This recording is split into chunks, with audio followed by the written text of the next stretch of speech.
মধ্যে ভোট পৰ্বৰ প্ৰথম অংশটো শেষ হৈছে আৰু দ্বিতীয় আৰু চূড়ান্ত অংশটোৰ বাবে আমি ৰ'ব লাগিব 4 মে পৰ্যন্ত এপ্ৰিলত হয়তো এক্সিট পোলবোৰ আহিব কিন্তু তাৰ আগতেই বিভিন্ন ধৰণৰ জল্পনা কল্পনা কিন্তু মাজত আহি গ'ল বহাগ বিহুৰ অন্তৰ পিছত এতিয়া সকলো নামি পৰিছে অংক ভোটৰ অংক আৰু বিভিন্ন জল্পনা কল্পনা মেজবেলত আমি আজি একাংশ আসনৰ প্ৰসংগত যথেষ্ট বিতৰ্ক হৈ আছে যিকিখন আসনত কোন জিকিব কোন হাৰিব ইয়াক লৈ বৰ বেছি নিশ্চিত হ'ব পৰা নাই শাসক আৰু বিৰোধী উভয় পক্ষই তেনেকুৱা কিছুমান আসন আমি গ্ৰহণ কৰিছো আৰু এই আসনসমূহ পৰ্যালোচনা কৰাৰ বাবে ভোট গ্ৰহণৰ পূৰ্বৱৰ্তী অৱস্থাত পৰ্যালোচনা কৰাৰ বাবে আমি ষ্টুডিঅ'ৰ মজিয়ালৈ নিমন্ত্ৰণ কৰিছো সুখ্যাত লেখক আৰু বিশ্লেষক সাংবাদিক মনোজ কুমাৰ নাথ আৰু আছে আন এগৰাকী সাংবাদিক যি উত্তৰ পূবৰ বিভিন্ন ৰাজ্যত ভোটৰ কাণ্ড কাৰখানাবোৰ চাই থাকে আৰু লিখে তেওঁ হৈছে নয়নজ্যোতি ভূঞা শিৱসাগৰৰ পৰা আমাৰ লগত উপস্থিত আছে অধ্যাপক সঞ্জয় দাস আৰু খন্তেক পিছতেই ষ্টুডিঅ'ত যোৰহাটৰ পৰা আহি উপস্থিত হ'বহি অধিবক্তা আৰু বিশ্লেষক ৰিণ্টু গোস্বামী মই পোনপ্ৰথমে আন কোনো পাতনি নেমেলাকৈ যিহেতু আমি 10টা সমষ্টি বিশ্লেষণৰ কথা চিন্তা কৰিছো গতিকে আমি অটকীয়াকৈ যাব লাগিব মই পোনপ্ৰথমেই যোৰহাট সমষ্টিটো ল'ব খুজিছো যোৰহাট সমষ্টি দুজন প্ৰাৰ্থীৰ মাজত তীব্ৰ প্ৰতিদ্বন্দ্বিতা এজন হৈছে প্ৰদেশ কংগ্ৰেছৰ সভাপতি গৌৰৱ গগৈ আৰু আনজন হৈছে পূৰ্বৰ বিধানসভাৰ অধ্যক্ষ হিতেন্দ্ৰনাথ গোস্বামী মাজত প্ৰতিদ্বন্দ্বিতা খুব তীব্ৰ হৈছে বুলি কৈছে আৰু ইয়াত তিন ধৰণৰ মতামত এক ধৰণৰ মতামতৰ বাবে গৌৰৱ গগৈ জিকিব এক ধৰণৰ মতামত মতে হিতেন গোস্বামী জিকিব আৰু এক ধৰণৰ মতামত মতে 50-50 অৰ্থাৎ 50-50 কোনো একো সিদ্ধান্ত দিব খোজা নাই আলোচনা আৰম্ভ কৰাৰ পূৰ্বে যেতিয়া মই কৈছো মই দৰ্শকসকলক এটা কথা জনাব খুজিছো যে নিৰ্বাচনী বা ভোটিং প্যাটাৰ্নৰ যেটো বিশ্লেষণ এইটোৰ এতিয়া পুৰণা ধাৰণা আৰু নতুন ধাৰণা old school and new school এই দুটা ধৰণৰ ধাৰণাত বিভক্ত হৈছে ভোটিং প্যাটাৰ্ন অৰ্থাৎ ভোটবোৰ কি ধৰণে এটা দিয়া হৈছে এই ধাৰণাবিলাক এতিয়া বহুলাংশে সলনি হৈছে আৰু নতুন ধাৰণাবিলাকৰ মাজত কেতবোৰ উপাদান আহি সোমাইছেহি সেই উপাদানবিলাক কি যেনে পোলাৰাইজেশ্যনৰ ৰাজনীতি মেৰু বিভাজনৰ ৰাজনীতি যেনে হিতাধিকাৰীৰ ৰাজনীতি যেনে সংবাদ বিভ্ৰান্তিকৰ বাতৰি উলিওৱাৰ ৰাজনীতি অথবা সামাজিক মাধ্যমত এআই জৰিয়তে ছবি উলিয়াই বিভ্ৰান্তি সৃষ্টি কৰাৰ ৰাজনীতি বাহিৰৰ পৰা ভোটাৰ আনি পেলাই ভোট দিওৱাৰ ৰাজনীতি এই ধৰণৰ বহুলাংশে ঘটনাবিলাক সলনি হৈছে যাৰ কাৰণে নিৰ্বাচনৰ বিশ্লেষণ পূৰ্বৰ দৰে সহজ হৈ থকা নাই 2014 চনত যেতিয়া প্ৰধানমন্ত্ৰী মোদী ক্ষমতালৈ আহিছিল তেতিয়া যিবিলাক ল'ৰা ছোৱালীৰ বয়স 6 বছৰ আছিল আজি তেওঁলোক 18 বছৰীয়া হৈ ভোট দিব পৰা হ'ল গতিকে জন্মৰ পৰা তেওঁলোকে মোদীক দেখিছে জন্মৰ পৰা তেওঁলোকে ৰাজনীতি দেখিছে ইত্যাদি বহুত ঘটনা ঘটিছে যোৰহাট সমষ্টি আহক মই আপোনালোকক দেখুৱাইছো 1,17,082টা ভোট পৰিছে আৰু ইয়াৰে পুৰুষৰ ভোট হৈছে 56,349টা আৰু মহিলা ভোটাৰ হৈছে 60,031টা অৰ্থাৎ পুৰুষতকৈ 4,382 গৰাকী মহিলাই বেছিকৈ ভোট দিছে এবাৰ ভোটৰ সিদ্ধান্তটো 5,000ৰ পৰা 6,000ৰ ভিতৰত হৈ যাব পাৰে 3,000ৰ পৰা 5,000 ভিতৰত হলেও আচৰিত হ'ব লগা একো নাই মন কৰিব ৰেশন কাৰ্ড এতিয়া যিসকলৰ আয় 4 লাখ পৰ্যন্ত আছে তেওঁলোকে ৰেশন কাৰ্ড পাব আগতে আসলে 2 লাখ পৰ্যন্ত আয়ৰ সীমা 2 লাখৰ ওপৰত হলে ৰেশন কাৰ্ড নাপায় এতিয়া কি হৈছে ৰেশন কাৰ্ড পোৱাৰ লগে লগে কলেজত এডমিশন ফ্ৰী হৈ যায় মুক্ত তাত কোনো মাসুল নালাগে ৰেশন কাৰ্ডৰ প্ৰথম সীমা যেতিয়া 2 লাখ টকা পৰ্যন্ত আছিল তেতিয়া একোখন কলেজত বিনামূল্যে বাছনি হোৱা বা বিনামূল্যে এডমিশন পোৱা ল'ৰা ছোৱালীৰ সংখ্যা 45%তকৈ বেছি নাছিল আৰু এতিয়া যেতিয়া ৰেচন কাৰ্ডৰ ঊৰ্ধ্বতম সীমা 4 লাখ কৰি দিয়া হ'ল 90% পৰ্যন্ত বিনামূলীয়া হৈ গ'ল গতিকে এই নুৱান্সেছ এই সৰু সৰু কথাবোৰ আমি চকুত ৰাখিয়েই আমি আলোচনা কৰিম মনোজ নাথ যোৰহাট সমষ্টি 2 মিনিট ধন্যবাদ প্ৰশান্ত ৰাজগুৰুদেৱ যোৰহাট সমষ্টি এইবাৰ নিৰ্বাচনৰ সবাতোকে চৰ্চিত সমষ্টি ইয়াত প্ৰতিদ্বন্দ্বিতা আগবঢ়াইছে যোৰহাট সমষ্টি লোকসভাৰ সাংসদ গৌৰৱ গগৈ ইতিমধ্যে তেওঁ অসম প্ৰদেশ কংগ্ৰেছ কমিটিৰো সভাপতি প্ৰকৃততে গৌৰৱ গগৈ যোৰহাটৰ ৰাজনীতিত প্ৰাসংগিক হৈ উঠে হঠাৎ 2024 চনৰ যিটো নিৰ্বাচন লোকসভা নিৰ্বাচন অনুষ্ঠিত হৈছিল সেই নিৰ্বাচনটো বিজেপিৰ সপক্ষে প্ৰবল ঢৌ আছিল তাৰ মাজতো যোৰহাট লোকসভা সমষ্টিটোত গৌৰৱ গগৈ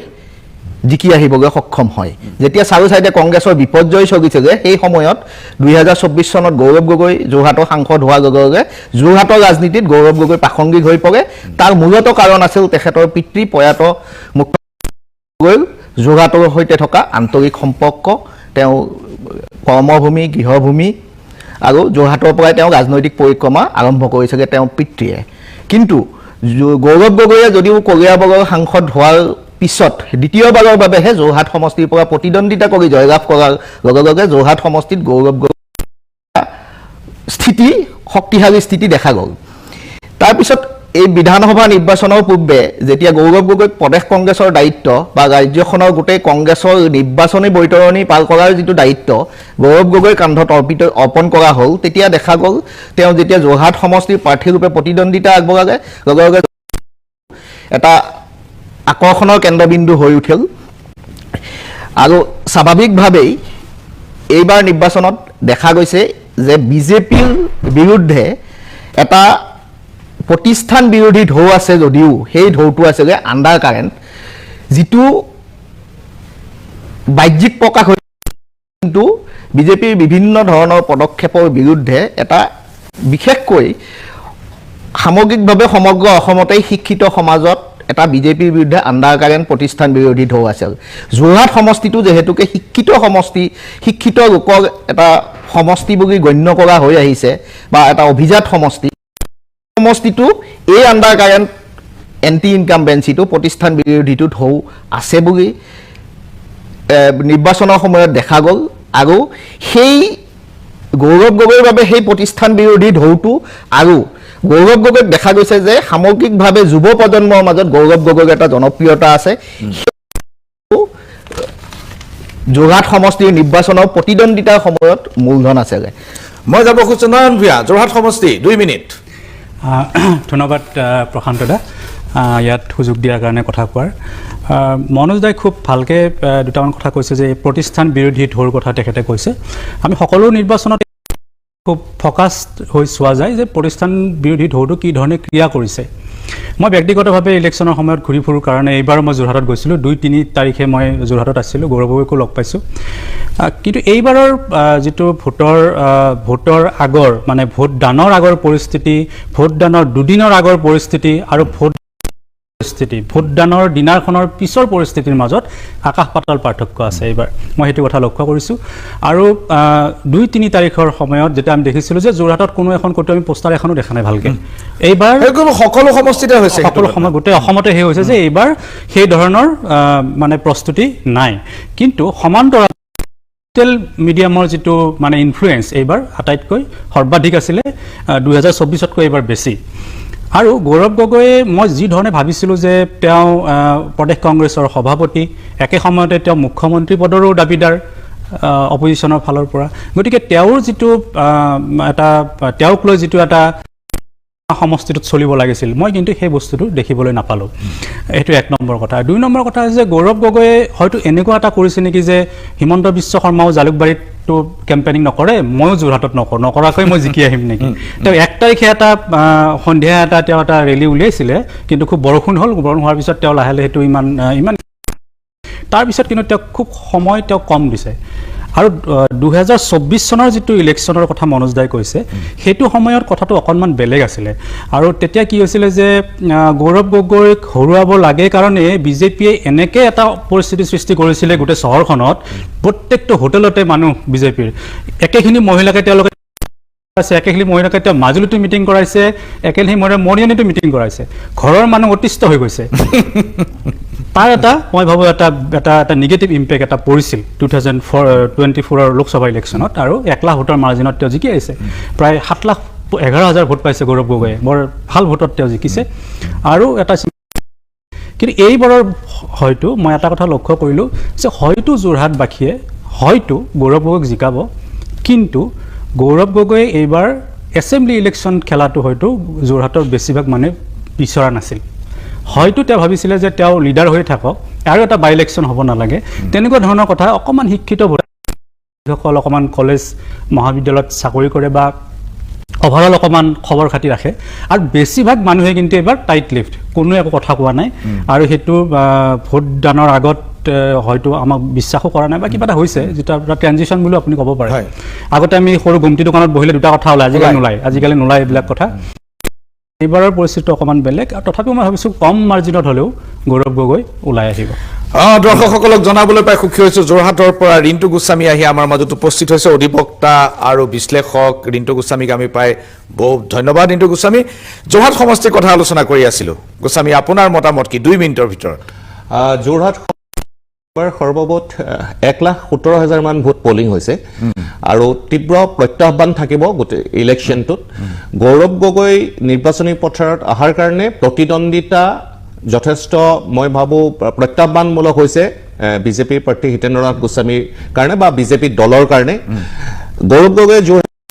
দিব লাগিছিলে, সিমান সময় নিৰ্বাচনটোত দিব নোৱাৰিলেও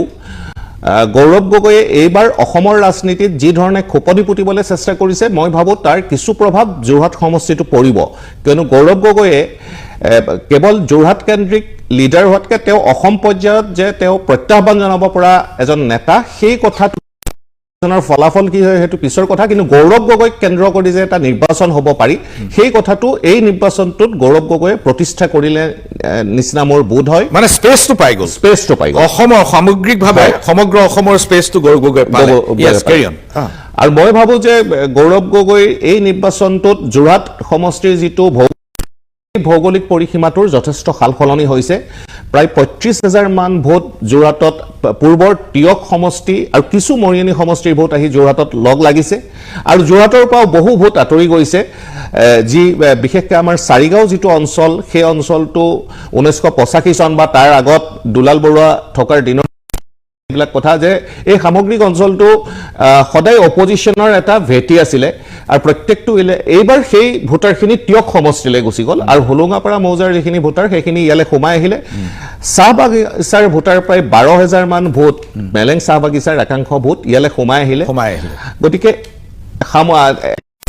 আহোম আৰু চুতীয়া সম্প্ৰদায়ৰ ভোটৰ সংখ্যাও যোৰহাট বিধানসভা সমষ্টিত এইবাৰ যথেষ্ট বৃদ্ধি পাইছে। মহিলা ভোটাৰ প্ৰায় 72,000 মহিলা ভোটাৰে ভোট দিছে। গতিকে মহিলা ভোটাৰসকলে যিটো ভোটদানৰ যিটো ধাৰা, সেইটো মূলতঃ আঁচনি কেন্দ্ৰিক। 27,000 হিতাধিকাৰী আছে, 27,000 হিতাধিকাৰী যোৰহাটত আছে। গতিকে এই পৰিৱেশটোত বঙালী সম্প্ৰদায় বা অনা অসমীয়া সম্প্ৰদায়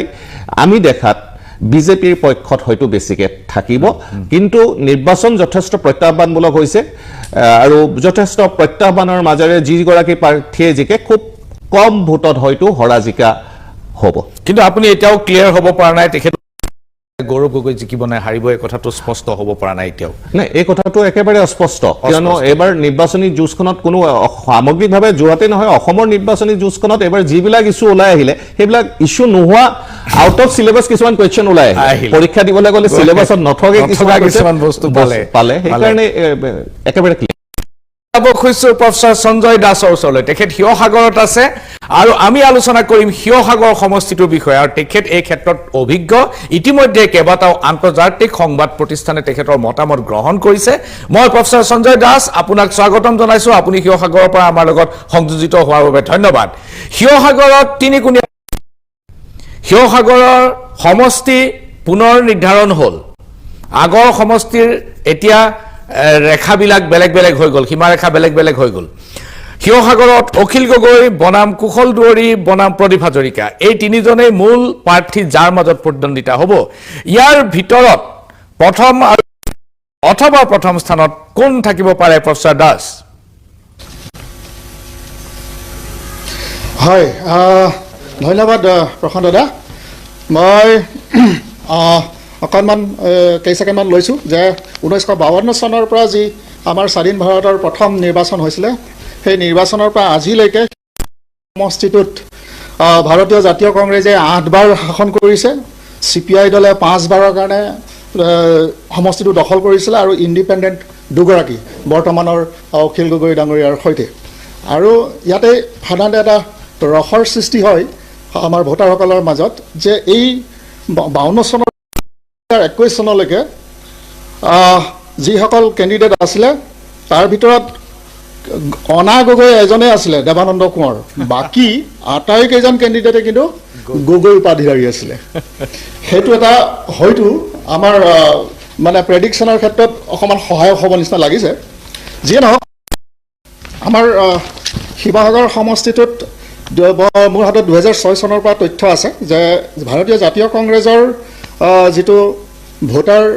শ্বেয়াৰিং সেইটো 45% 2006ত আছিলে 11ত 47.5 আছিলে 2016ত যেতিয়া প্ৰবল ঢৌ আহিছিলে বিজেপিৰ তেতিয়াও 42 আৰু 2021 চনত ভাৰতীয় জাতীয় কংগ্ৰেছৰ ভোট শ্বেয়াৰিং 15.6 এতিয়া আটাইতকৈ মানে গুৰুত্বপূৰ্ণ কথাটো হ'ল 2021 চনত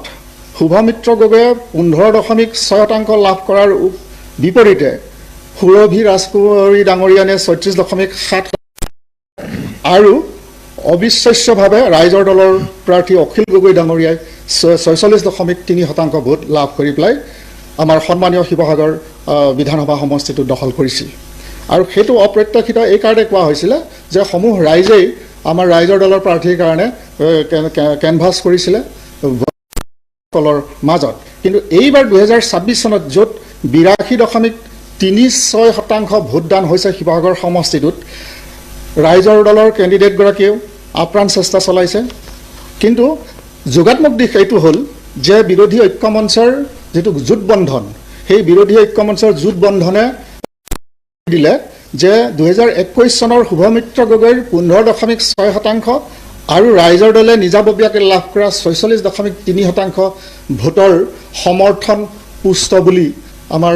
প্ৰাৰ্থীগৰাকীয়ে বিশ্বাস কৰে আৰু তাৰ বিপৰীতে NDA মিত্ৰজোঁটৰ যি প্ৰাৰ্থিত্ব সেই প্ৰাৰ্থিত্ব প্ৰক্ষেপণৰ প্ৰক্ৰিয়াটোৱে কিন্তু ভোটাৰ ৰাইজৰ মাজত কিছু আউল লগোৱা দেখা গৈছিল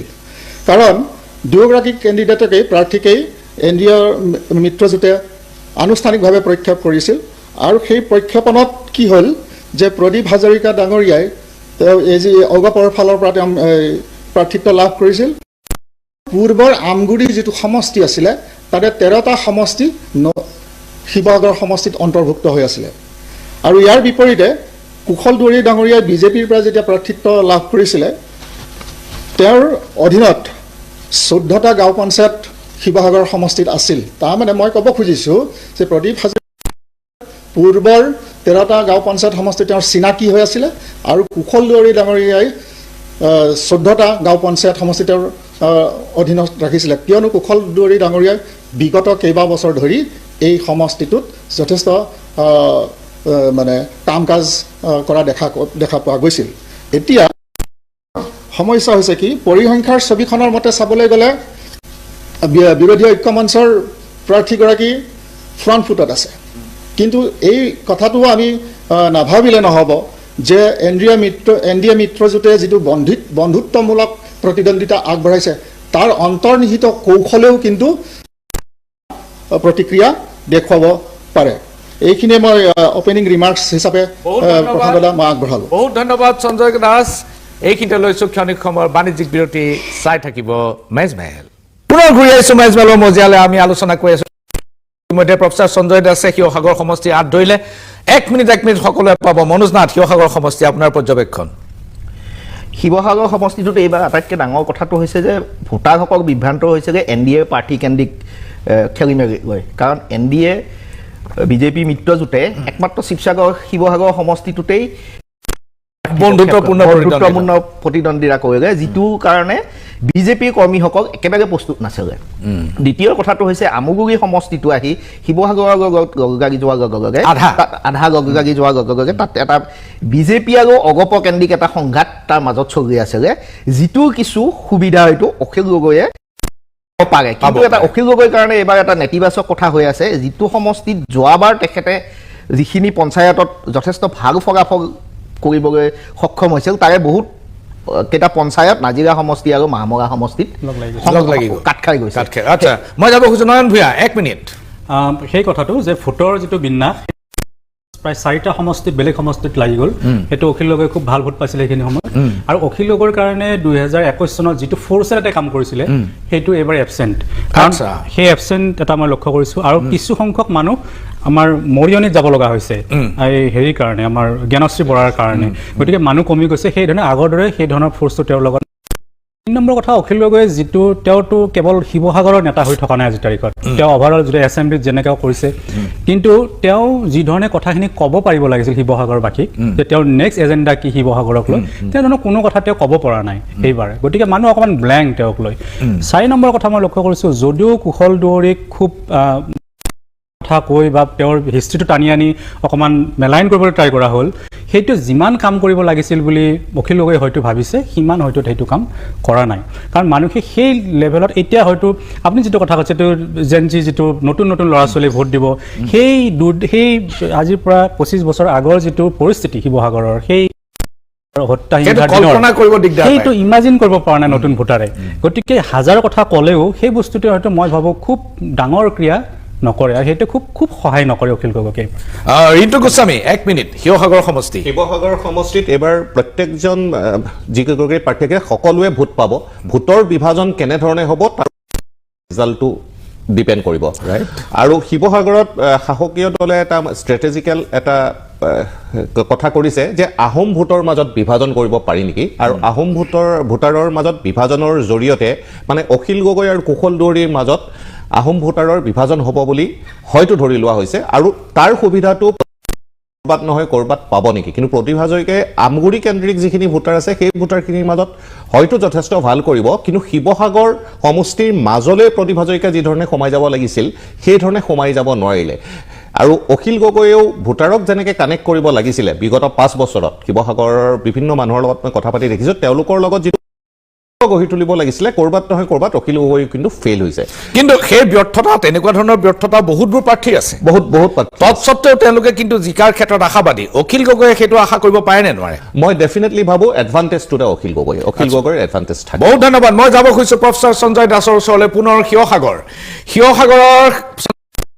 আপুনি আমাক ক'ব লাগিব বিখ্যাত নাজিৰা সমষ্টিৰ কথা। হিতেশ্বৰ শইকীয়া, হেমপ্ৰভা শইকীয়া আৰু দেৱব্ৰত শইকীয়াৰ দুৰ্গ নাজিৰা সমষ্টিত আপুনি কি ধৰণে ভোটৰ পেটাৰ্ণটো বিশ্লেষণ কৰে? হয় দাদা, আমি যদি চাওঁ 2006 চনৰ পৰা ডক্টৰ হেমপ্ৰভা শইকীয়া আৰু দ্ৰুপদ বৰগোহাঁই খুব কাণ মাৰি পেলাই দ্ৰুপদ বৰগোহাঁইয়ে সমষ্টি দখল কৰিবলৈ সক্ষম হৈছিলে। কিন্তু 2001 চনত হেমপ্ৰভা শইকীয়াৰ ঠাইত যেতিয়া পুত্ৰ দেৱব্ৰত শইকীয়া আহিলে, তেওঁ বিপুল ভোটত তেওঁ বিজয় সাব্যস্ত কৰিছিলে, 63.4%। আৰু 2016 চনৰ যি বিজেপিৰ প্ৰবল ধুমুহাৰ মাজতো তেখেতে 53.7% ভোট লাভ কৰি পেলাই প্ৰহ্লাদ গোৱালাক পৰাস্ত কৰিছিল। প্ৰহ্লাদ গোৱালাই তেতিয়া 38% ভোট লাভ কৰিছিল। আৰু 2021 চনত ময়ূৰ বৰগোহাঁইক শইকীয়াই কাণ মাৰি পৰাস্ত কৰিবলৈ সক্ষম হৈছিল। আৰু দেৱব্ৰত শইকীয়াৰ ভোট একুইজিশ্যনটো আছিলে 48.2 আৰু ময়ূৰ বৰগোহাঁইৰ ভোট একুইজিশ্যনটো আছিলে 47.6। এতিয়া নাজিৰা যিহেতু অধিক সংখ্যক সময় জাতীয় কংগ্ৰেছৰ অধীনত আছিলে, কিন্তু জাতীয় কংগ্ৰেছে লাভ কৰা প্ৰতি 5 বছৰৰ মূৰে মূৰে সেই সংখ্যাটো কমি আহি আছে। আৰু সেই কমি যোৱা যিটো ধাৰা, সেই ধাৰাটোক কমি আহি আছে। সেই ধাৰাটোক ময়ূৰ বৰগোহাঁইয়ে এইবাৰ বাধা দিব পাৰিব নাই, সেইটো লক্ষণীয় হ'ব। কাৰণ তৃতীয় কোনো শক্তিশালী প্ৰাৰ্থী তাত প্ৰক্ষেপ কৰা হোৱা নাই। দেৱব্ৰত শইকীয়া আৰু ময়ূৰ বৰগোহাঁইৰ মাজতেই হ'ব বুলি মই ভাবোঁ। ইয়াৰ ভিতৰত কোনজন প্ৰাৰ্থী এডভান্টেজত আছে? এডভান্টেজ এইবাৰ ময়ূৰ বৰগোহাঁই, মোৰ নিজস্ব এটা মতামত। কাৰণটো কি? যিটো হাৰত 63 কাৰণটো তেওঁৰ বিৰুদ্ধে প্ৰতিষ্ঠান বিৰোধী ঢৌ এটা কাম কৰি আছে, যিটো ঢৌ যোৱা 15টা বছৰ আমি দেখিছোঁ 2011ৰ পৰা 63ৰ পৰা নামি আহি 48লৈকে পাইছে। নাই, সেইটো আপুনি প্ৰফেসৰ দাস সেইটো আপুনি গ্ৰাফিকেলি প্ৰেজেন্ট কৰিব পাৰে যে যিহেতু আমগুৰি সমষ্টিৰ একাংশ বৰ ডাঙৰ এটা অংশ নাজিৰা সমষ্টিত সোমাই গ'ল আৰু সেই যিখিনি ভোটাৰ আছিলে সেই ভোটাৰখিনি পূৰ্বৰে পৰা অঞ্জন দত্তৰ এটা নিৰ্দিষ্ট ঘাটি আছিলে, গতিকে সেইখিনি ভোটাৰে দেৱব্ৰত শইকীয়াৰ গোটেই কাৰবাৰটোত সহায় কৰিব বুলি এটা ধাৰণা, আপুনি যিহেতু তাৰ ঠাইত আছে গতিকে আপুনি মোতকে ভালকে জানিব এই যিটো আপুনি গ্ৰাফিকেল প্ৰেজেন্টেশ্যন সেইটোত এইটো এবাৰ অলপ পৰিৱৰ্তন নহ'বনে? কাৰণ সমষ্টিৰ পুনৰ নিৰ্ধাৰণ হৈছে। চাওক, 2016ৰ পৰা 21ৰ ভিতৰত বিজেপিৰ বাঢ়িছে প্ৰায় 9%। প্ৰহ্লাদ গোৱালাই পাইছিলে 38, ময়ূৰ বৰগোহাঁয়ে পাইছিলে 47। আৰু তেওঁলোকৰ যিটো ভোটাৰসকলৰ মাজত বিভাজন আনিব পৰাকৈ কোনো তৃতীয় প্ৰাৰ্থিত্ব তাত দিয়া হোৱা নাই, যেনেকৈ আমাৰ শিৱসাগৰ সমষ্টিটোত আছে। কিন্তু থাউৰা বা ডিমৌ সমষ্টিটো চলিছে, দুটা দলৰ মাজতেই তাত তুমুল মানে কণ্টেষ্টটো হ'ব। নাজিৰাটো সেই একেখন ছবিয়ে মই দেখিছোঁ, মোৰ নিজস্ব মতামতহে একেখনে ছবি দেখিছোঁ। এইবাৰ কিছু শতাংশ ভোট বৃদ্ধি পোৱাৰ পিছত, কাৰণ 48.2% দেৱব্ৰত শইকীয়াৰ আছিলে আৰু ময়ূৰ বৰগোহাঁই আছিলে 47.6, একেবাৰে নেক টু নেক কণ্টেষ্ট। সেইকাৰণে ময়ূৰ বৰগোহাঁই নেক টু নেক। এতিয়া ডাউট অফ বেনিফিটটো মই ময়ূৰ বৰগোহাঁইক দিবলৈ বিচাৰিম এইবাৰ। আচ্ছা, বেনিফিট অফ ডাউটটো আপুনি ময়ূৰ বৰগোহাঁইক দিব বিচাৰে। প্ৰফেসৰ দাস, আপোনাক বহুত ধন্যবাদ। এইখিনিতে ল'ব লাগিব বিৰতি, চাই থাকিব মেচ। ঘূৰি আহিছোঁ মেজমেলৰ মজিয়ালৈ, আলোচনা কৰি আছোঁ নাজিৰা সমষ্টিৰ কথা, কিন্তু সময় কমি আহিছে। মনোজ নাথ, নাজিৰা সোণাৰী মাহমৰা, ঠিক আপুনি 1 মিনিটত কওক। নাজিৰা সমষ্টিটো এইবাৰ দেৱব্ৰত শইকীয়া বিৰোধী দলপতি কংগ্ৰেছৰ তেওঁৰ কাৰণে আটাইতকৈ প্ৰত্যাহ্বানমূলক নিৰ্বাচন হয়তো এইবাৰ নিৰ্বাচনটো। কাৰণ বিগত সময়ছোৱাত যদিও দেৱব্ৰত শইকীয়া নাজিৰা সমষ্টিৰ বিধায়ক আছিলে, তাতকৈ কিন্তু বিজেপিৰ পৰাজিত প্ৰাৰ্থী ময়ূৰ বৰগোহাঁই সমষ্টিটোত বহুত পৰিমাণে এক্টিভ হৈ আছিলে যোৱা বিগত। দ্বিতীয় কথাটো হৈছে কি, তাত এটা চাইলেণ্ট কাৰণ আছে। যোৱাবাৰ প্ৰহ্লাদ গোৱালাই 2021ত এটা যথেষ্ট গুৰুত্বপূৰ্ণ ভূমিকা গ্ৰহণ কৰিছিল, আৰু এইবাৰ প্ৰহ্লাদ গোৱালাৰ দৰে চাহ জনগোষ্ঠীয় নেতাই ময়ূৰ বৰগোহাঁইক মৌনভাৱে সমৰ্থন দিয়াৰ পিছত চাহ জনগোষ্ঠীৰ যিখিনি ভোট আছিলে সেই কাৰণে সহজলভ্য হৈ পৰে। তৃতীয় কথা, এইবাৰ যি সমষ্টিতে চাহ জনগোষ্ঠীৰ ভোট আছে তাত এটা সাংঘাতিক কাৰকে এফেক্ট কৰি আছে। প্ৰেক্টিকেলি ফিল্ডত যদি আপুনি চাব যায়, নিৰ্বাচনৰ দিন ঘোষণা হোৱাৰ 3 দিনৰ পূৰ্বে গুৱাহাটীত চাহ জনগোষ্ঠীৰ লোকসকলক মাটিৰ পট্টা দিয়া যিটো শুভাৰম্ভণি কৰিছিলে, সেই হিতাধিকাৰী চাহ জনগোষ্ঠীৰ মাজত সাংঘাতিকভাৱে ইম্পেক্ট কৰিছিলে। একে সময়তে জেএমএমে কিন্তু বহুত ভোট কাটিছে। সমষ্টি ভিত্তিক বহুত ভোট। চাহ জনগোষ্ঠীৰ ক্ষেত্ৰত এই দুটা ফেক্টৰে এইবাৰ বিভিন্ন ধৰণে ক্ৰিয়া কৰিছে। যেনে আপুনি বেলেগ বেলেগ সমষ্টিটো দেখা গৈছে য'ত জেএমএমে কেণ্ডিডেট দিছে, তাত কিন্তু বিজেপি প্ৰত্যাহ্বান। আচ্ছা মনোজ নাথ, নাজিৰাত অন্তিম সিদ্ধান্তটো কোনে দিব? অন্তিম শেষ হাঁহিটো কোনে মাৰিব পাৰে আপোনাৰ মতে? তীব্ৰ প্ৰত্যাহ্বানমূলক, কিন্তু এডভান্টেজত ময়ূৰ বৰগোহাঁই এই মুহূৰ্তত আছে। মাহমৰা সোণাৰী, আপুনি কি কয়? মাহমৰা সমষ্টিটো তীব্ৰ প্ৰত্যাহ্বান হৈছে বিজেপিৰ কাৰণে, যদিও বিজেপিৰ কাৰণে এইটো সহজলভ্য সমষ্টি বুলিয়েই ধৰা হৈছে। হিতাধিকাৰী কেন্দ্ৰিক বা আঁচনি কেন্দ্ৰিক যিখিনি ভোটাৰ আছিলে মাহমৰাত, যোৱা বিগত সময়ছোৱাত সেই সমষ্টিটোক প্ৰতিনিধিত্ব কৰিছিলে মন্ত্ৰী যোগেন মোহনে। তেওঁ ৰাজ্যসভালৈ নিৰ্বাচিত হোৱাৰ পিছত তাত সুৰজ দিহিঙীয়া কেণ্ডিডেট দিলে, আৰু সুৰজ দিহিঙীয়াইও বিভিন্ন সময়ত সমষ্টিটোত এক্টিভ হৈ আহিছিলে। সমষ্টিটো এই মুহূৰ্তত বিজেপি যথেষ্ট এডভান্টেজত আছে। আৰু সোণাৰী সমষ্টিত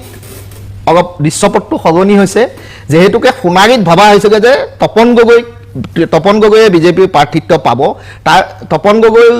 যিসকল সমৰ্থক আছিলে, আৰু তপন গগৈয়ে ছাত্ৰ ৰাজনীতিৰ পৰা সংসদীয় ৰাজনীতিলৈকে সোণাৰীৰ পৰাই যাত্ৰা আৰম্ভ কৰিছেগৈ আৰু সোণাৰীটোৱে তপন গগৈ বেছ এৰিয়া আছেগৈ তপন গগৈৰ প্ৰাৰ্থিত্বকেন্দ্ৰিক বিবাদটোৱে কিন্তু সোণাৰীক কংগ্ৰেছক যথেষ্ট এডভান্টেজত আনি দিছে নয়ন ভূঞা নাজিৰা মাহবৰা সোণাৰী এক মিনিট বিশেষভাৱে মই নাজিৰাৰ কথাই ক'ব বিচাৰিম বাকী দুটা সমষ্টিত মই খুব চোৱা নাই নাজিৰা সমষ্টিত কি হৈছে যে ভোটৰ যিটো ডিলিমিটেশ্যনৰ পিছত যিখিনি ভোট অকণমান কংগ্ৰেছ ভোটাৰ তাত নিথৰুৱা হ'ল আচলতে কাৰণ আগৰ পৰাই প্ৰদীপ হাজৰিকাই সমষ্টি আমগুৰি সমষ্টিটোৰ প্ৰতিনিধিত্ব কৰি আহিছে সেই সমষ্টিৰ পঞ্জন দত্তৰ যিখিনি পুৰণা কংগ্ৰেছী মানুহ হয়তো এইবাৰ দেৱব্ৰত শইকীয়াক খুব ভালকৈ ভোটদান কৰিছে কিন্তু একে সময়তে আপুনি দিন টিকিব 1972 চনৰ পৰা এই নাজিৰা সমষ্টিটো এই হিতেশ্বৰ শইকীয়াৰ পৰিয়ালৰে হৈ আছে মাজতে কেৱল তনু কোঁৱৰে এবাৰ জিকিছে 1988ত আৰু পিছত অসম গণ পৰিষদ পিছৰবাৰ CPI দ্ৰুপদ বৰগোহাঁই 2006 চনত বাকী এই 50 বছৰ ধৰি এটা সমষ্টি আপোনাৰ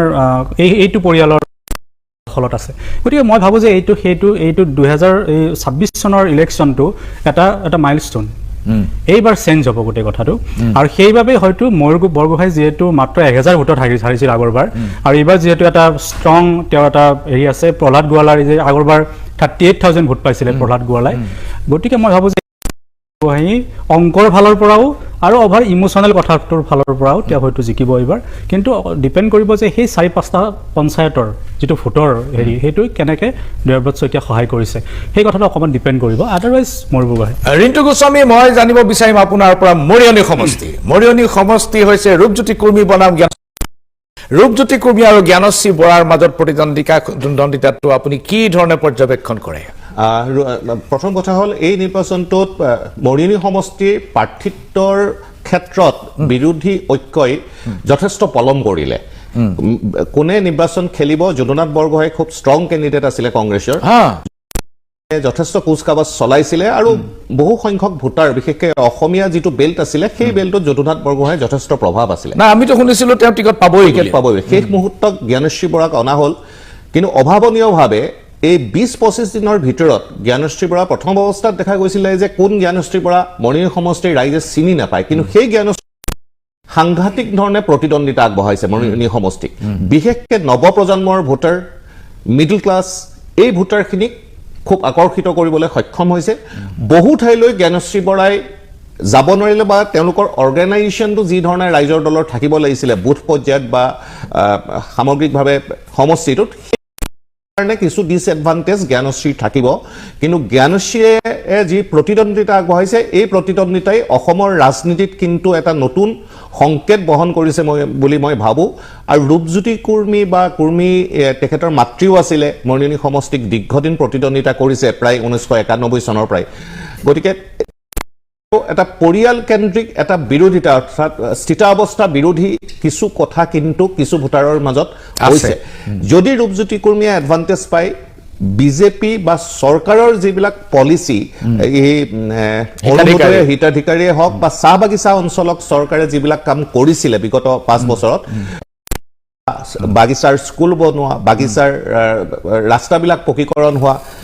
প্ৰত্যেক ঘৰ বাগিচাৰ মানুহে গেছ ব্যৱহাৰ কৰিব লোৱা এই কথাবিলাকে হয়তো ৰূপজ্যোতি কুৰ্মীক কিছু সহায় কৰিব কিন্তু ৰূপজ্যোতি কুৰ্মী এবাৰ প্ৰত্যাহ্বানৰ সন্মুখীন হ'ব সেই হাঁহি কোনে মাৰিব এই কথাটো ভাৱে নিৰ্ভৰ কৰিব মৰিয়নি সমষ্টিৰ নতুন যিখিনি ভোটাৰ তিয়ক সমষ্টিৰ পৰা সোমালে সেই ভোটখিনি কাৰ দিশে গৈছে তাৰ ওপৰতেই মৰিয়নি সমষ্টিৰ ফলাফল নিৰ্ণয় হ'ব এতিয়া বাগিচাৰ যিটো প্ৰভাৱ মৰিয়নি সমষ্টিত সেইটোতো বহুত কমি গ'ল বাগিচাৰ প্ৰভাৱ যথেষ্ট কমিলে গতিকে অনাবাগিচা অঞ্চল বেছি হ'ল তাত জ্ঞানশ্ৰী বৰাৰ প্ৰভাৱটো আপুনি জ্ঞানশ্ৰী বৰাৰ মৰিয়নি আপোনাৰ হোলোঙাপাৰা বা শিমলুগুৰি মৌজালৈকে যি প্ৰভাৱ আছিলে সেইটো ডেফিনেটলি জ্ঞানশ্ৰী বৰাৰ প্ৰভাৱ আছিলে কিন্তু নতুন তিয়ক সমষ্টিৰ যিখিনি ভোট তাত সোমালে তিয়ক জাজিকা আদি কৰি সেই ঠাইবিলাকত ৰূপজ্যোতি কুৰ্মীয়ে বহু আগৰ পৰাই কাম কৰাৰ এটা সুবিধা লাভ কৰিলে সেই অঞ্চলবিলাক ৰাস্তা খোৱা পানী নামঘৰলৈ এই সংযোগটো ৰূপজ্যোতি কুৰ্মীয়ে বহু আগৰ পৰাই কৰি থৈছে সেই সুবিধাটো ৰূপজ্যোতি কুৰ্মীয়ে কিমান দূৰ আগবঢ়াই লৈ যাব পাৰিব আৰু জ্ঞানশ্ৰীৰ হাতত সময় কম হ'ল তেওঁ ডিজিটেল মিডিয়াৰ জৰিয়তে মানুহৰ লগত যথেষ্ট কানেক্ট কৰিলে কিন্তু আৰু মই ভাবোঁ গ্ৰাউণ্ডত যি ধৰণে কানেকশ্যন হ'ব লাগিছিলে বা যি ধৰণে কাম কৰিব লাগিছিলে তাৰ কাৰণে তেওঁ সময়ৰ আৱশ্যক আছিলে আৰু হয়তো আৰু অলপ সময় পোৱা হ'লে নিঃসন্দেহে এই কথা ক'ব পৰা গ'লহেঁতেন যে জ্ঞানশ্ৰী সেই সমষ্টিত জিকাৰ যথেষ্ট সম্ভাৱনা থাকিব মই পুনৰ যাব খুজিছোঁ প্ৰফেচৰ সঞ্জয় দাসৰ ওচৰলৈ মই আপোনাৰ পৰা জানিব বিচাৰিম তিনিটা সমষ্টি একেলগে ডিমৌ সোণাৰী মাহমৰা আপুনি অলপ স্পৰ্শ কৰক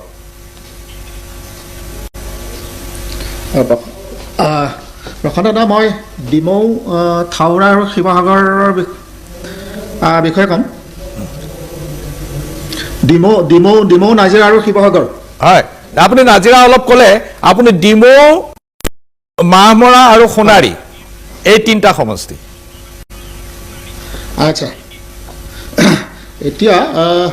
আমাৰ ষ্টেট এভাৰেজ ভোটাৰ টাৰ্ণ আউটটো হ'ল 85.5% তেনেকুৱা ধৰণৰ এতিয়া ডিমৌত 83.2% এই বিধানসভা তাত কোনো ধৰণৰ প্ৰবল জোৱাৰৰ কথা নাই এতিয়া সুশান্ত বৰগোহাঁয়ে কংগ্ৰেছী ৰূপত যিখিনি ভোটাৰৰ পৰা ভোট লাভ কৰিছিলে এইবাৰ বিধানসভাৰ নিৰ্বাচনটোত সেই ভোটাৰখিনি সম্পূৰ্ণৰূপে বিজেপিৰ ৰূপ ধাৰণ কৰিব নাই সেইটো চাবলগীয়া হ'ব সেইটো হ'ল ডিমৌ সমষ্টিটোৰ কথা কিন্তু আৰু এটা কথা যদি চাওঁ আমি ডিমৌ সমষ্টিটোত কংগ্ৰেছ জাতীয় কংগ্ৰেছৰ ভোটৰ শ্বেয়াৰিংটো কিন্তু ক্ৰমান্বয়ে বৃদ্ধি পাই গৈ আছে 2006 চনত 21% পৰা 2021 চনত কিন্তু 50% পাইছিল নেতৃত্বত কংগ্ৰেছ দলে ভোট লাভ কৰিবলৈ সমৰ্থন হৈছিলে কিন্তু মই প্ৰশ্নটো পুনৰ উত্থাপন কৰিছোঁ সেই প্ৰাৰ্থীজনে দল বাগৰাৰ লগে লগে ভোটাৰসকলে দল বাগৰিব নাই সেইটো এটা প্ৰশ্নবোধক আৰু সোণাৰী মাহমৰাৰ ক্ষেত্ৰত সোণাৰীৰ যিগৰাকী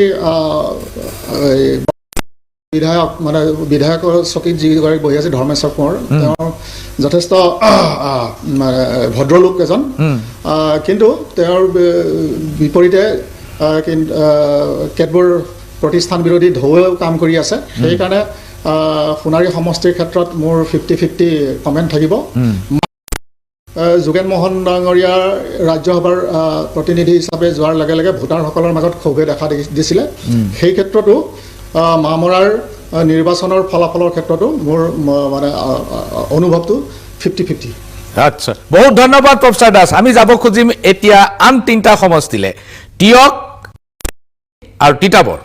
মনোজ নাথ টিয়ক মাজুলী তিতাবৰ প্ৰসংগ 2 মিনিট টিয়ক সমষ্টিটো পূৰ্বৰে পৰা অসমত এটা জাতীয়তাবাদী সমষ্টি হিচাপে আঞ্চলিকতাবাদী ৰাজনীতিৰ ভেটি হিচাপে পৰিচিত হৈ আহিছে 1985 চনৰ পৰা অগপই চলি আছে আৰু টিয়ক সমষ্টি এটা ইণ্টাৰেষ্টিং কথা দেখা যায় তাত দুটা পৰিয়ালৰেই প্ৰতিনিধিত্ব চলি আছে অগপ নেতা গগৈত গাছখোৱা পৰিয়াল আনহাতে ইটো চাইডে কংগ্ৰেছৰ প্ৰাক্তন বিধায়ক প্ৰয়াত মেম্বৰ গগৈ পৰিয়াল এই দুটা পৰিয়ালৰ মাজতেই 85 চনৰ পৰা তাত ক্ষমতা ভাগ বতৰা হৈ আছে কিন্তু এইবাৰ টিয়ক সমষ্টিটোত কংগ্ৰেছে যথেষ্ট পৰিমাণে এডভান্টেজ পৰিলক্ষিত হৈছে মেম্বৰ গগৈৰ বোৱাৰী পল্লৱী শইকীয়া গগৈ তেওঁ যথেষ্ট আগবাঢ়ি যাব দেখা গৈছে তাত এটাই কথা হৈছে যে টিয়ক সমষ্টিটো ইমান দিনে আঞ্চলিকতাবাদৰ এটা দুৰ্গস্বৰূপ আছিলে সেই সময়ত তাত যেতিয়া অগপ বিধায়কগৰাকী নিৰ্বাচিত হৈছিলে তেওঁৰ শাৰীৰিক অসুস্থতাৰ তাত কিন্তু বিজেপিয়ে নিজৰ দলীয় সংগঠনটো যথেষ্ট সবল কৰি গঢ়ি তুলিছিলে এতিয়া এই সমষ্টিটো পুনৰ অগপক এৰি দিয়াৰ পিছত বিজেপিৰ সেই সাংগঠনিক ভোটটো ভেটিটো অগপলৈ কিন্তু সম্পূৰ্ণ টাৰ্ণ হোৱা নাই যিটো এডভান্টেজৰ কাৰণে টিয়কত কংগ্ৰেছ প্ৰাৰ্থীগৰাকী বহুতো আগুৱাই গৈছে মাজুলীটো তেনেকুৱা কথা মাজুলীৰ এতিয়া যিজন বিধায়ক বিজেপিৰ বৰ্তমান শাসকীয় দলৰ যিজন বিধায়ক ভুৱন গাম তেওঁ আচলতে এক্সিডেণ্টেল পলিটিচিয়ান তেওঁ পূৰ্বতে ব্যৱসায়ী আছিলে হঠাৎ আহি বিধায়ক হৈ গ'ল তেওঁৰ বিৰুদ্ধে মাজুলী সমষ্টিত বিজেপি ঠিক বিজেপিও নহয় বিধায়কজনৰ বিৰুদ্ধে এক বিৰোধী ঢৌ আছে আৰু তাত কংগ্ৰেছৰ প্ৰাৰ্থীগৰাকী নতুন মুখ যদিও ডক্টৰ ইন্দ্ৰনীল পেগু হয় ইন্দ্ৰনীল পেগুৰ যুৱ সমাজ আৰু তাৰ মাজুলীৰ সমাজ জীৱনৰ লগত যথেষ্ট ওতঃপ্ৰোতভাৱে জড়িত গতিকে মাজুলীও এবাৰ তীব্ৰ প্ৰত্যাহ্বানমূলক সমষ্টি হ'ব এই মুহূৰ্তত ঠিক ক'ব পৰা নাযায় কি হ'ব কিন্তু এডভান্টেজ ডক্টৰ ইন্দ্ৰনীল পেগু থকা যেন অনুভৱ হয় আৰু তিতাবৰ সমষ্টিটো মূলতঃ প্ৰয়াত মুখ্যমন্ত্ৰী তৰুণ গগৈদেৱে প্ৰতিনিধিত্ব কৰাৰ বাবে সেই সমষ্টিটোত তৰুণ গগৈৰ বাবে মুখ্যমন্ত্ৰী কংগ্ৰেছৰ প্ৰতি এটা আৱেগিক এয়া আছিলে কিন্তু নিৰ্ধাৰণৰ সময়ত তিতাবৰ সমষ্টিৰ ভোট বিন্যাসটো যথেষ্ট পৰিৱৰ্তন হৈছে এইবাৰ তিতাবৰ সমষ্টিত যোৱাবাৰৰ বিধায়ক ভাস্কৰ বৰুৱাক দৰাচলতে বিজেপিৰ এজেণ্ট হিচাপে কাম কৰা বুলি যিটো অভিযোগ আহি আছিলে তাৰ পৰিপ্ৰেক্ষিতত তেওঁ যেতিয়া প্ৰাৰ্থিত্বৰ পৰা বঞ্চিত কৰা হ'ল তেতিয়া তেওঁ প্ৰতিদ্বন্দ্বিতা কৰাৰ পিছত তিতাবৰৰ কংগ্ৰেছ ভোট বেংকটোত এটা বিভাজন সৃষ্টি হোৱাটো কংগ্ৰেছৰ বাবে এতিয়া সাংঘাতিক প্ৰত্যাহ্বান হৈ পৰিছে আৰু কংগ্ৰেছ আৰু বিজেপিৰ দুগৰাকী প্ৰাৰ্থীয়ে চাহ জনগোষ্ঠীৰ নেতা হোৱাৰ বাবে এতিয়া চাহ জনগোষ্ঠীৰ ভোট বিভাজনে আচলতে তিতাবৰ সমষ্টিটোক এবাৰ ভৱিষ্যত নিৰ্ধাৰণ কৰি কাক লাভান্বিত কৰিব ভোট বিভাজন হ'ব চাহ জনগোষ্ঠীৰ ভোটো বিভাজন হ'ব কংগ্ৰেছৰ ভোটো বিভাজন হ'ব তাৰ মাজত অতি কম মাৰ্জিনত হয়তো কোনোবা এজন প্ৰাৰ্থী ওলাই যাব যিটো এই মুহূৰ্তত অনুমান কৰাটো খুব কঠিন কিন্তু তাৰ ভোটিং পেটাৰ্ণটোৱে মানে ভোট বিভাজন কৰাটো নিশ্চিত কৰি তোলে নয়ন ভূঞা তিনিটা সমষ্টি তিয়ক তিতাবৰ আমাৰ মাজুলী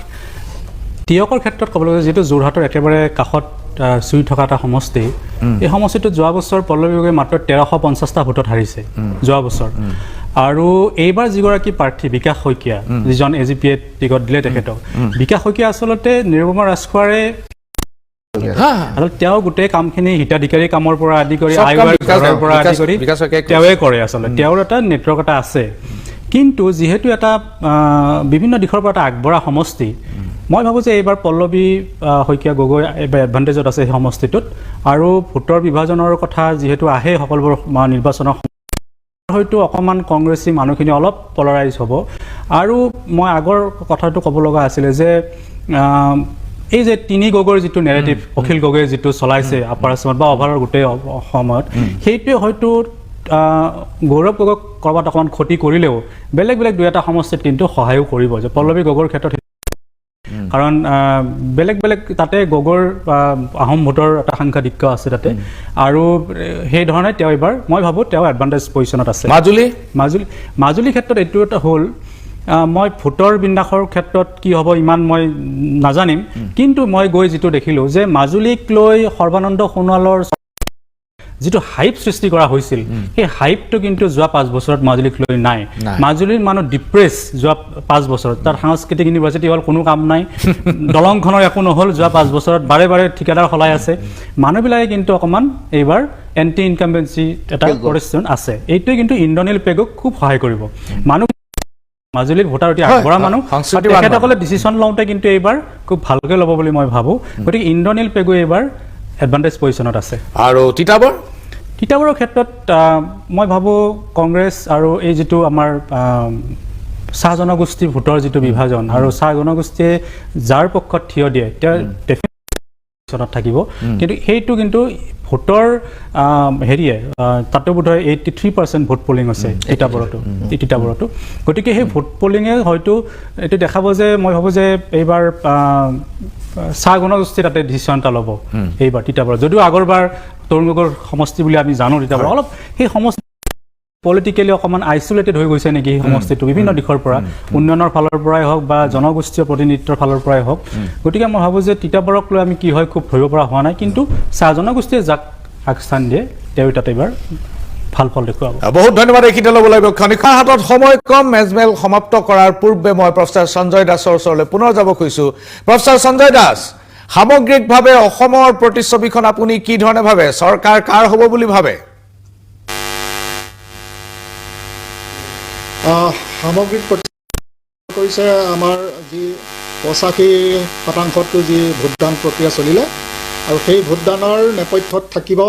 সংখ্যালঘু ভোটাৰসকলৰ মাজত সততে সৃষ্টি কৰি দিয়া ভয় শংকা আৰু ক্ষোভ তাৰ পিছতে থাকিব আমাৰ 6 জনগোষ্ঠীৰ পৰিচয় যিটো আন্দোলন সেইটো এটা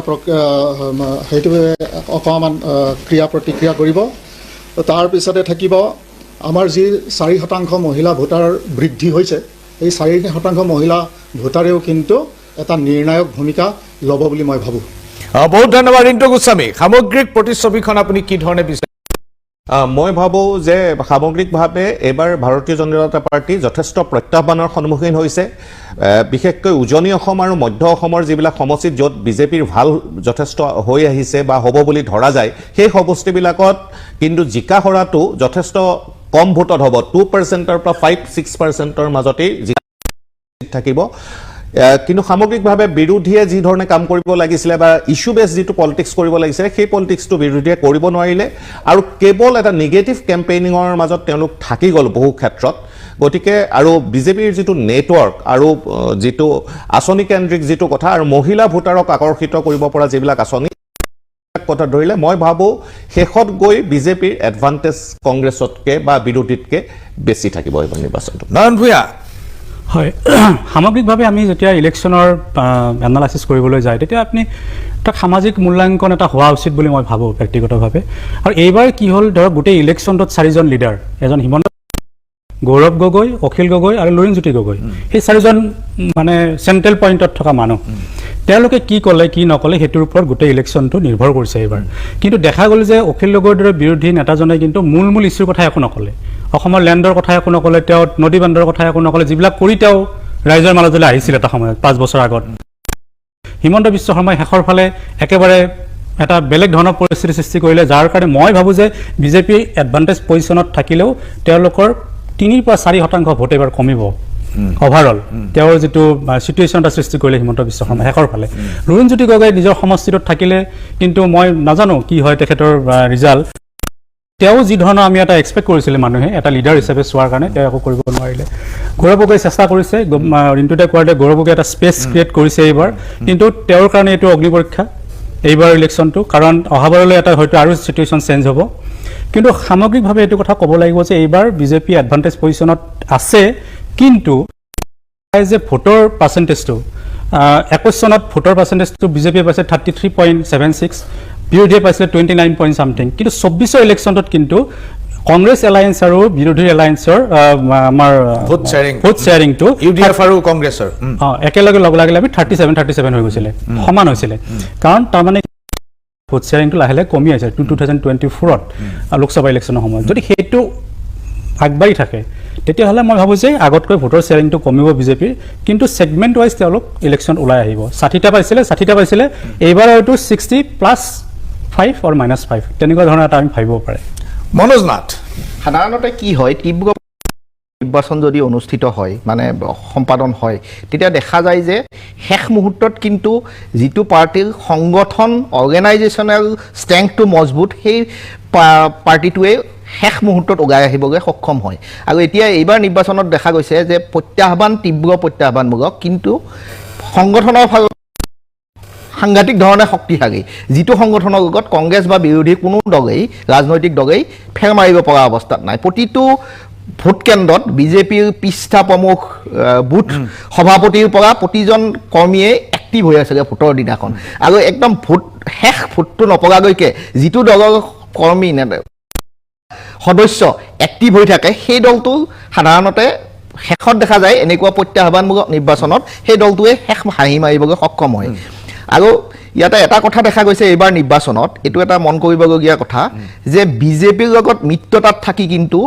আঞ্চলিক শক্তি হিচাপে অগপৰ অস্তিত্ব পাই বিপন্ন যে আমি যিকেইখন জিলাত আজি পৰ্যালোচনা কৰিছোঁ যোৰহাট শিৱসাগৰ চৰাইদেউ এই জিলাকেইখনত এটা সময়ত অগপৰ সাংঘাতিক সুদৃঢ় ভেটি আছিলে কিন্তু এইবাৰ নিৰ্বাচনত দেখা গ'ল অগপৰ তাত কোনো অস্তিত্বই নাই সেইটো এটা গুৰুত্বপূৰ্ণ কথা ৰাষ্ট্ৰীয়তাবাদী দলৰ লগত মিত্ৰতা স্থাপন কৰিলে কি অৱস্থা হয় এই নিৰ্বাচনটোত কিন্তু সেইটো প্ৰমাণ হ'ব আৰু নিৰ্বাচনৰ ফলাফল ঘোষণাৰ সময়ত অগপই কিমান আসন লাভ কৰে তাৰ ওপৰত কিন্তু অসমৰ আঞ্চলিক ৰাজনীতিটো সাংঘাতিক ধৰণে নিৰ্ভৰ কৰে বহুত ধন্যবাদ আপোনালোক সকলোকে প্ৰফেসৰ দাস ৰিণ্টু গোস্বামী নয়ন ভূঞা আৰু মনোজ কুমাৰ নাথ মেজমেল ইমানতে সামৰাৰ পূৰ্বে আপোনালোকক মেজমেলত এই ধৰণৰ পৰ্যালোচনা 4 মে পৰ্যন্ত চলি থাকিব চাই থাকিব